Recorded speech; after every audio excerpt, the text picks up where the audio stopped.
I'm Jen Wilson, Senior Programmer, and welcome to this Film Independent Presents Festival Visions Edition Q&A. Special thanks to our lead sponsor, HIFPA, our media sponsor, KCRW, our virtual screenings partner, Vision Media, and the National Endowment for the Arts. Today, we're spotlighting the feature documentary, Finding Her Beat, which played in the 2023 Outfest Fusion Festival. Please welcome directors Dawn Mikkelson and Carrie Pickett, and two people featured in the film, and also producers Jennifer Weir and Megan Chow Smith. Hey. Thank you so much for joining me today. It's very exciting. Be here. Let's start with Dawn and Carrie and an origin story. What inspired you to make this documentary about women in Japanese taiko drumming? Well, I will start. So Jennifer Weir and I have been friends for over 20 years now. I'm trying to not do the math anymore. We got together for lunch, and she was telling me about this amazing vision she had for this concert to bring the best women taiko players from around the world together for the first time ever, and how great it was going to be. And would I mind if would it be okay for me to film it, for documentary, like documenting purposes, like, you write grants, you're like, look what we did. And I was like, Jen, this is a film. What you have here is a film. And it was perfect timing because it was a couple of years before the concert. And so Jen agreed. We kind of bonded over our shared interests in being women who are trailblazers within our fields that were predominantly male, being queer women, and kind of ran with it and decided that we wanted to make a film that in front of the screen and behind the screen, there was a mirror there, right? So our crew is female, non-binary, queer, Asian. Am I missing any identity there? Our combination of those things. And almost exclusively, and that was by design, because it's like, if we're going to do this, let's truly do this and reflect what we're documenting. So then I reached out to Carrie, who is a filmmaker that I have admired for a long time, to join me, and Carrie was kind enough to say yes. There's not that often when you get to have a project put in front of you that contains so many of the things that I value. I really value telling stories about family and community. I'm super interested in how much one person can make a difference, people who right a wrong, and giving a voice to experiences and people who usually are on the margins and don't have an opportunity to have their voice be lifted up. And when Dawn came to me, we were in the Film Fatales, a group of women who have done feature documentaries, feature fiction films, television series, that kind of thing.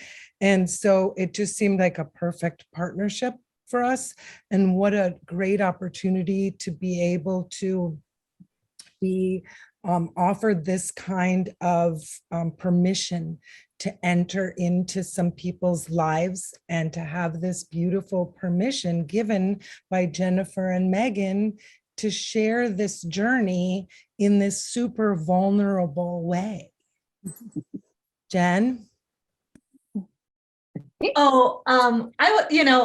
I just credit Dawn and Carrie for coming in with a really respectful, open approach, the cinema verite approach, which was new to me, and the understanding that the stories and the voices would emerge from the footage, that we didn't come in with a overarching sort of plot or shot list or anything like that, but just they were the flies on the walls that captured the moments. And I thought that was such a brilliant and harder approach, certainly, to filmmaking. But I think as a result, everybody sort of, the film crew and the artist became sort of an extended family because we were all in this environment together and all in it together. And I think that's what created that level of trust too between everyone.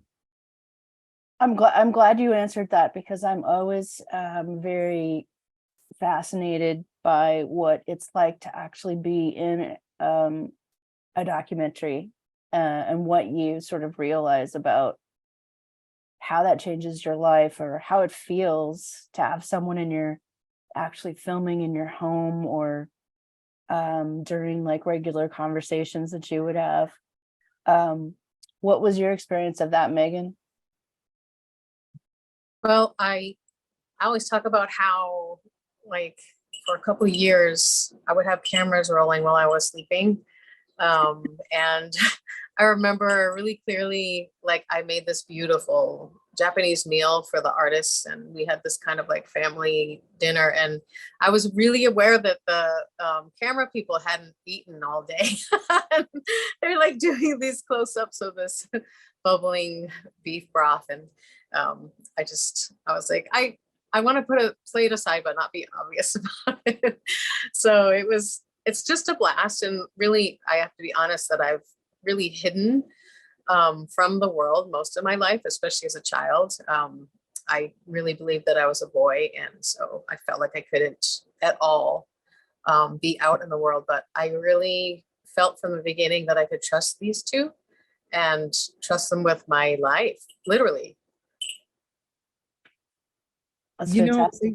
what a journey. We started filming in the fall of 2018, and then we got to meet Tiffany Tamarabuchi and to learn that this had been a dream, that Jen was amplifying a dream that Megan and Tiffany really dreamed up in the early 90s and sort of set in motion. And we see this delayed response that the dream was there, it was hatching, it was working. There were these amazing women in Tycho bubbling up around the planet. And then I think once Jen knew, I don't know when you found out, Jen, but once Jen knew that this was out there, I think it just worked her producer brain. And she was just like, yeah, let's do it. And so we get to see this vision emerge in real time.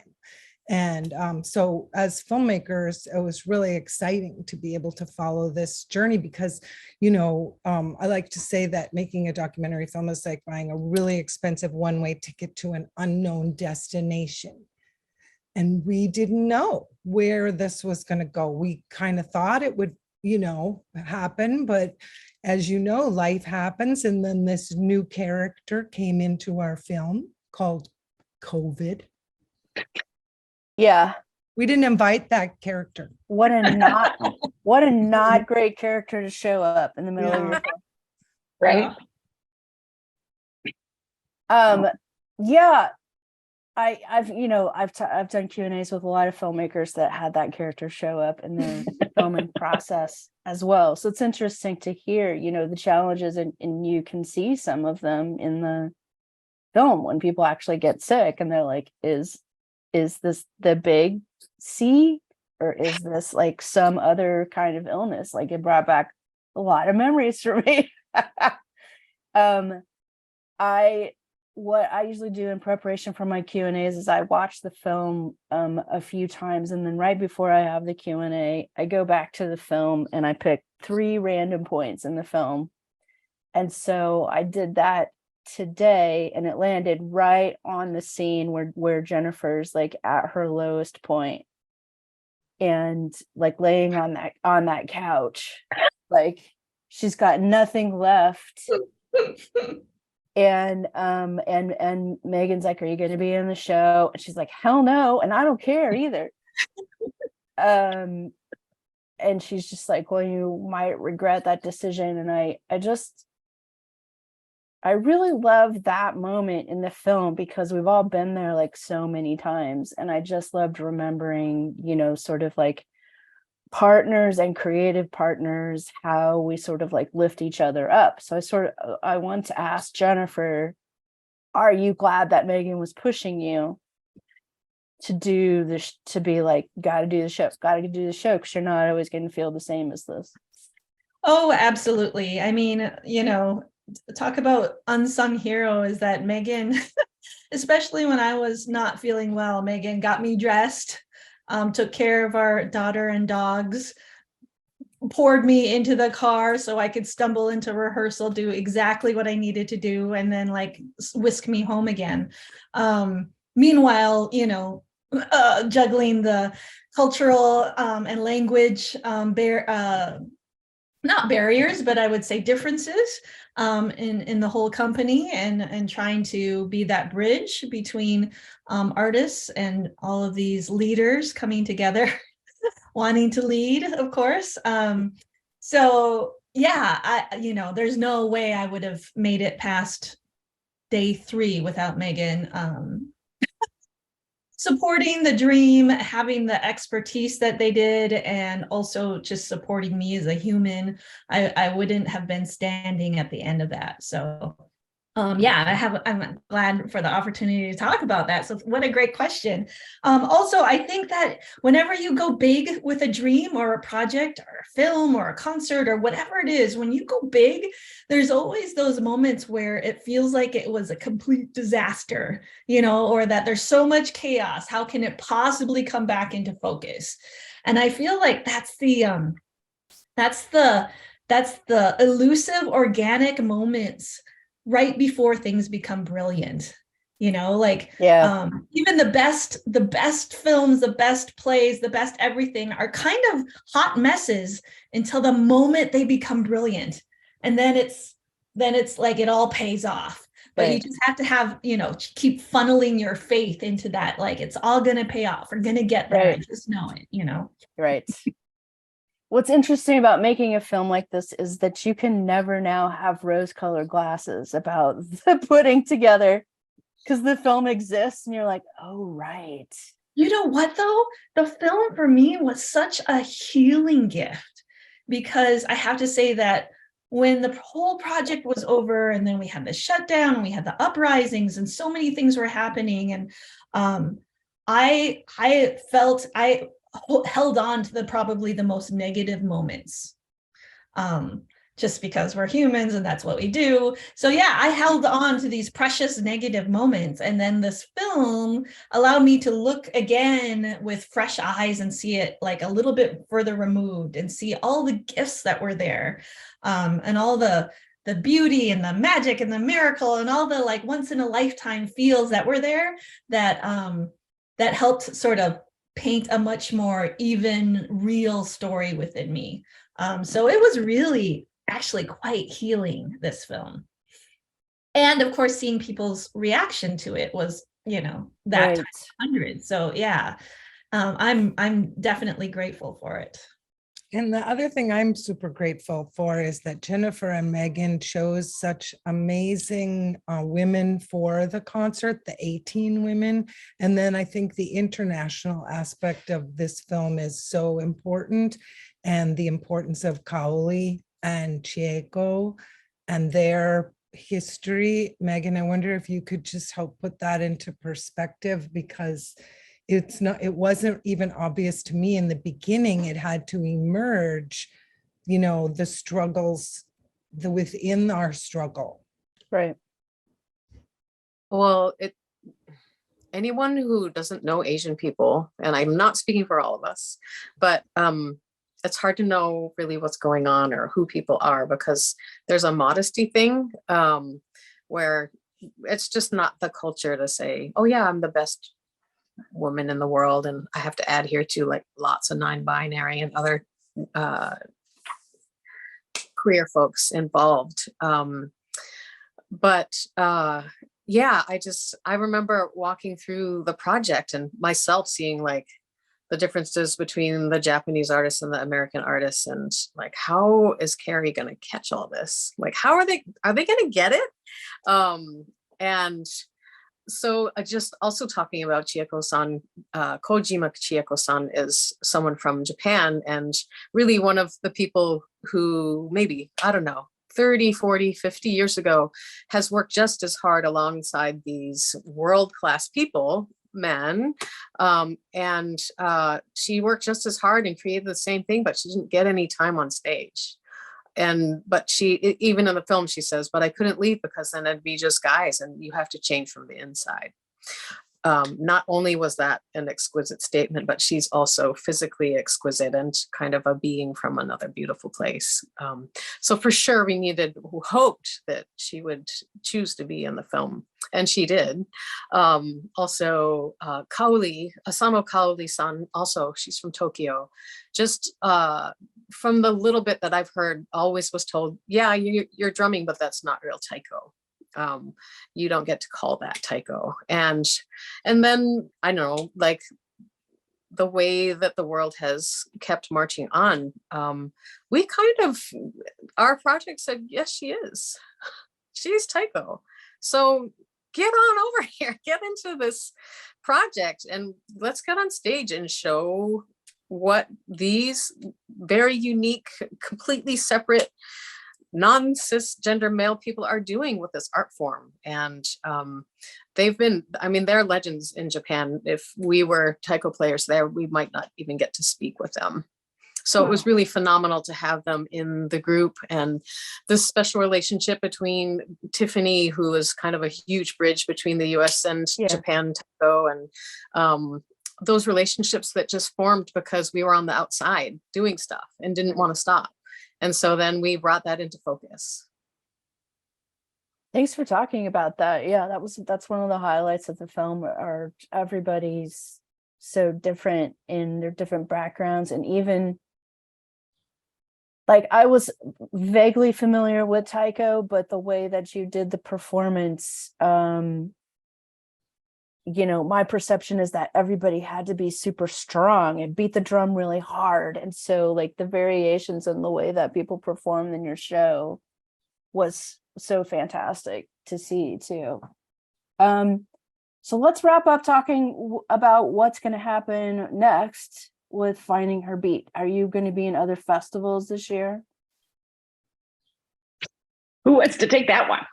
Well, yes. I mean, we are on we're on a roll with the festivals. We're doing really well. Like in our first 6 months, we've been in over 40 festivals, which is fantastic. Wow. So That's yeah, ridiculous. right. And so we have Congratulations. thank you. We have another half a year to go, and so the hope is that we can get a limited theatrical run. We want to, we're still looking for for a deal, and trying to make the biggest impact we can with the community out there. We're also, throwing around the idea of a tour, a live tour of the performances. We're putting together a concert live footage film. So, yeah, so I feel like it kind of has a life of its own. It just keeps going, and it's really exciting to see what's next. I've been astounded. Sorry. Go ahead. Dawn and I are going to Bentonville and in June, and then Arkansas. just to mention a couple of things, and then in July we're going full circle because the grand vision that Jen had for her beat came together at the Ordway Theater, and so we're returning to the Ordway Theater as well in mid-July, July 16th. So that's super exciting. And we have fingers crossed for a Japan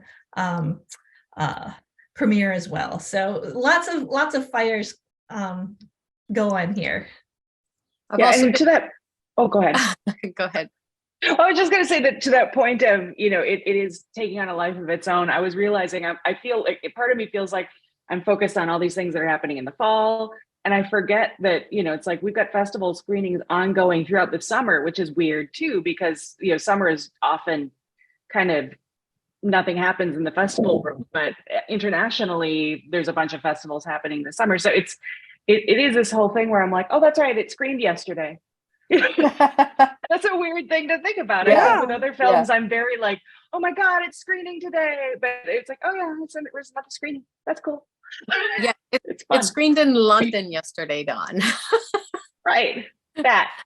Yeah, it's super awesome. And then just being astounded, attending, I don't know, maybe, I don't know, a lot of the festivals, people flood in and then they sob, like they cry and they come up to us.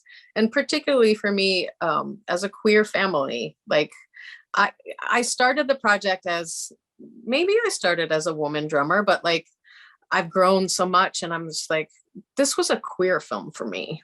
This was about these super invisible queer people who aren't, it's not just women and men for us. It's like, do we even get to come to this? Like, we're neither. But anyway, just like families coming up and crying and saying, thank you for sharing your family with us in Arkansas, in California, in New York, in Boston, Yeah. all over the country has been such a huge gift to me, because the world wants and loves us and sees us all over the world. That's fantastic. Oh, could I also just throw out there that, you know, to a thank you to Outfest Fusion, because I mean, Absolutely. they're the reason we're here today. And that festival was just phenomenal. It was so beautiful to bring all of these QT BIPOC creators together, and you know, it had such a feeling of support, which doesn't, you know, festivals are different no matter, you know, which festival. It has a different heart and a different purpose and all of that, but particularly Outfest Fusion, it was like everybody went to each other's screenings and we're cheering and roaring for each other, and it was just this, like, it felt so good. It felt so much like community, and we're all going to do this together. And it was almost like the embodiment of what this film is, but in the film community. So you know, it's like, I would love to see more festivals like that really, you know, create that community for filmmakers to cheer each other on. Well, yeah, and every single thing I saw was so good. I was like, too.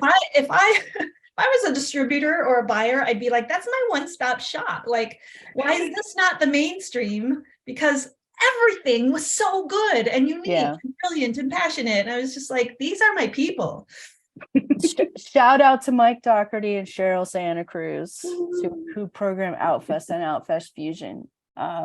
They have many programmers, but they're the head programmers there, and they're both really fantastic. And LA is so lucky to have those two events, Outfest and Outfest Fusion. People sort of talk about, like, one year, I think, I don't know, years ago, when it almost wasn't going to happen or almost wasn't going to come together, and someone was talking about, like, that can't happen because the queer community counts on this event for many things, and it needs to happen, like, no matter what. And that really put things in perspective for me. I was like, okay, this is a huge support for our queer community, and we need it. So I want to thank you all so much for giving your time for this Q&A and for making this incredible film. It's been a pleasure. Thank you. Thank you, I Jen. wish you the best of luck with it.